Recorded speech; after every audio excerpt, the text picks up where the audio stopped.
No Brasil, desde a educação familiar, a gente é estimulado ao fracasso, então a gente tende a valorizar muito mais as conquistas dos outros do que as nossas próprias. Isso quando a gente conquista algo que de fato nos motiva. De um modo geral, a síndrome de vira-lata está inata dentro de nós. Em várias ocasiões e momentos, as pessoas vão debochar das suas pequenas conquistas, então, meu amigo, faça tudo no silêncio. O cenário do heavy metal é gigante e tiveram muitas bandas que serviram de base, principalmente ali nos anos 80 e 90, para muita banda gringa aí que a turma idolatra. E no vídeo de hoje a gente vai explorar esta grande influência do metal BR lá nos gringos.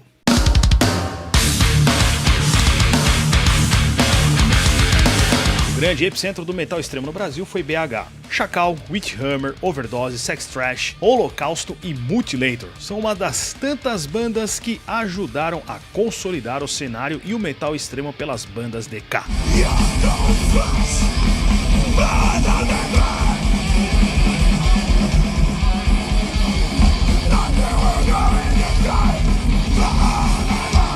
Mas como nem todos conseguem alçar voos maiores, duas bandas se destacaram dentro daquela cena oitentista, dentro de uma cidade fortemente marcada pela religiosidade e tradicionalismo, de formas diferentes, o Sarcófago e o Sepultura.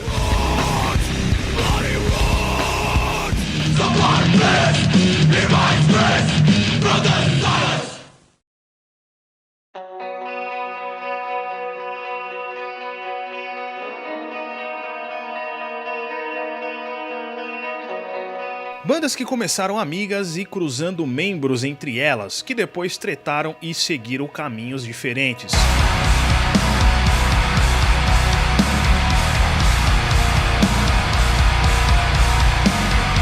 Sepultura conseguiu chegar mais forte no mainstream, dividindo palcos de grandes eventos com as bandas que os influenciaram.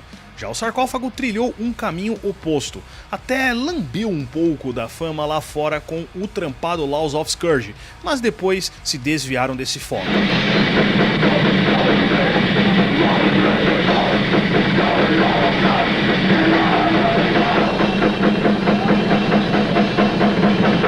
Mas como cada uma conseguiu mudar os rumos do metal fora do Brasil? Bem, o Sepultura, depois da entrada do Andrés, lapidou mais o seu som, entendeu também como seguir o mercado da época e a cada disco trouxe inovações.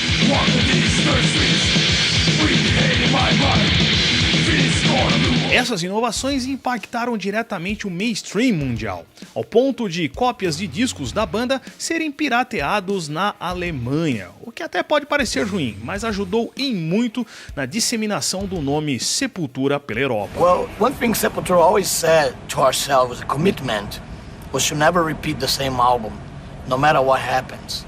We're never gonna do the same album again. Essa versatilidade e adequação ao mercado foi o que deu maior visibilidade para o Sepultura, que do Beneath the Remains até o Roots viveu o seu auge criativo e a sua maior exposição midiática. A fase do Beneath e do Arise bebeu muito na fonte do death e do thrash, tinha uma pegada bem mais agressiva, obscura e macabra. Chaos AD e o Roots têm uma pegada mais moderna. Visaram um cenário de bandas que já estava crescendo lá na gringa antes do nosso conhecimento aqui no Brasil. O cenário do Alterna Metal. In music, you have to do what you believe, you know, and then we believed in Roots. Max was basically the guy that spearheaded the movement, taking Sepultura in a new metal direction. The album Roots definitely helped establish a genre, right along with Korn and Deftones. When we heard them do that, we said, okay, if Sepultura is going to come from their roots, you know, excuse the pun, from their roots to doing an album like Roots, we all said, okay, new metal's going to blow up.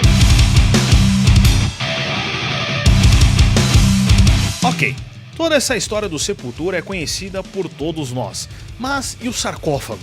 Bem, segundo o Bibica, o Sarcófago nem banda era, ou fizeram shows. Mas eu nem considero Sarcófago banda, os caras nunca fizeram show, nunca apareceram. Gravar disco é fácil, pegar a estrada que é difícil.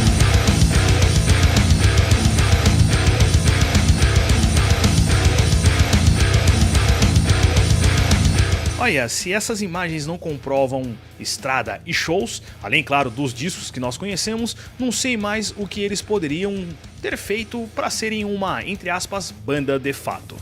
That was Screeches from the Silence, the debut video from Brazilian band Sarcófago, and Wagner is still with me in the Headbangers Ball studio, and we're talking about their new internationally released album, The Laws of Scourge. Mas todo agrupamento humano tem dessas coisas, a gente bem sabe, disputas de ego e tretas.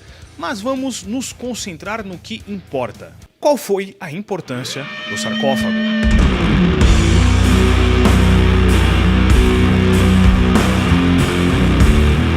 Podemos começar pelo eterno debate da batera metranca, ou blast beat, cuja criação é muito atribuída aos mineiros. Quando o sarcófago começou, com aquela batida que a gente fala metranca, nenhuma banda no mundo tocava. Pelo menos que tenha alguma informação, nenhuma banda.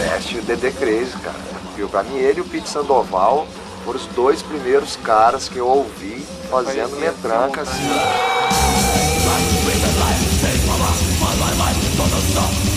Ou então o lance do Corpse Paint, que dizem por aí o Dead e as bandas de black se influenciaram pelo sarcófago. De um modo geral, o sarcófago não se tornou uma banda mainstream, mas influenciou o submundo do metal, no caso, o black metal.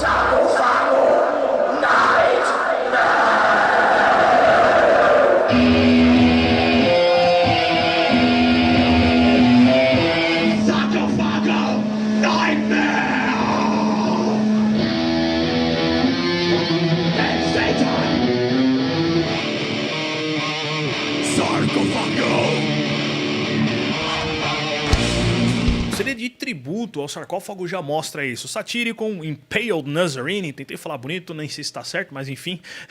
E o Exhumed, banda de splatter, já demonstra que os caras tiveram uma enorme penetração no cenário extremo underground. E de certa forma, né, de forma indireta, chegou com seus tentáculos ao mainstream.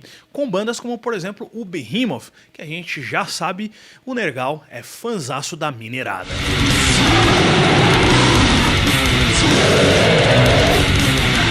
Sem contar que eles estavam em contato direto com figuras como Euronymous naquela época. Por carta, eles trocaram muitas ideias e hoje o já falecido Euronymous dizia querer muito tocar por terras sul-americanas.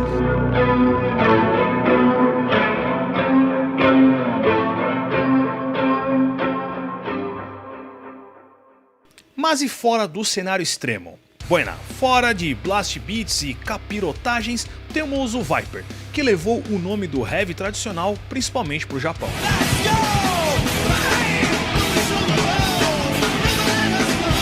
Depois que o André saiu do Viper e o surgimento do Angra, a coisa ficou maior ainda.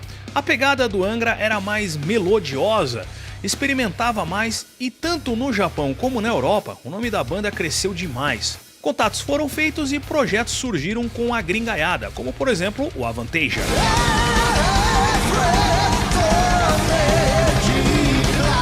Depois com o Xamã houve o ressurgimento do Power Metal e uma nova safra de headbangers na época.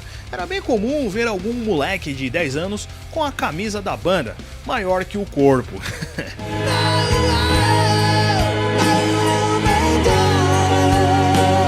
Tudo que foi semeado a partir do Viper é genial, mas o Angra teve a maior penetração entre a massa banger, e das múltiplas formações da banda surgiram músicos fantásticos, que mostram que o Brasil tem nomes talentosos dentro do heavy metal.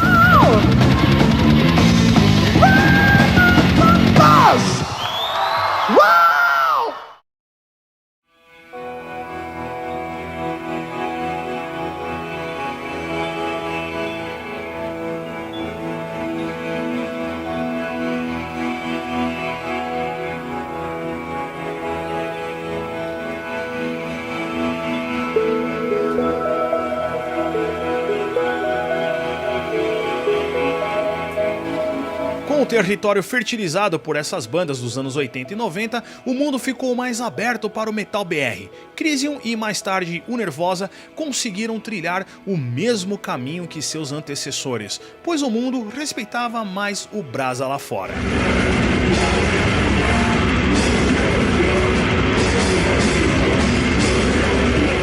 Que o terreno preparado por essas bandas, unido ao avanço tecnológico, viabilizaram que bandas do underground nacional também pudessem fazer turnês lá pra fora na Europa. Exemplo disso, o Kamala e o Antdemon, levando mais ainda o nome do underground das bandas DK pra lá. A Big Four BR, por assim dizer, né, do Angra, Sepultura, Sarcófago e o Crisium, levaram o nome do Brasil de diferentes formas e influenciaram subgêneros, seja pela sonoridade, o jeito e técnica dos músicos ou por discos inovadores, como o Holy Land e o Roots. Mas e vocês, mano? Qual que é a opinião? Quero saber, comenta aqui embaixo, vamos trocar aquela ideia de sempre aí, beleza?